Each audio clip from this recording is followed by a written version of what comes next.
My name is Colleen Stephens, and there were 7 of us in our group, and some of our quick things and features that might not have been heard in others is for the first question. We really believe that in addition to determining new revenue sources, look at efficiencies and partnerships in which can take place in the current government structure as well, looking at public-private partnerships to collaborations and other efficiencies. The other things we took away is that the permanent fund is something that we definitely have to look at in one manner or another to bridge the gap. But in doing and looking at any of our sources, really taking into effect the outreach to residents as well as folks that use our state, whether it's seasonal income tax or seasonal workers, things like that. In addition, looking at the impacts as we make them, both the diversity between rural and urban residents, as well as the individual versus corporate impacts. Number 2, pretty much we were very literal. It said, what is the number one thing? And the number one thing our group came up with is looking at the revenues from the permanent fund and a means to do that to help bridge the gap.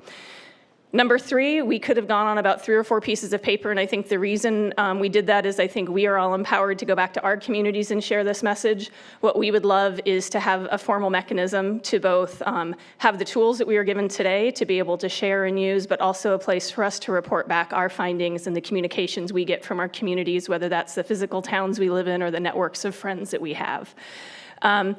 We also believe that social media is something we'd like, and we'd love to encourage everyone who is here and believes that there are solutions we have to find to start using a hashtag, and we modified it from whoever proposed it at our table, but AK tax me please. So as you're having conversations, we'd love to have everyone encouraged to use that. I'm reporting. The final thing is we think that everyone is incredibly respectful. We came from a diversity of backgrounds. You've already heard that. And the knowledge that we've all gained from one another, as well as the information the state's shared with us, is invaluable to our daily lives. And because we also like to not follow rules, we added a 5th, which was where do we still think the conversation needs to be?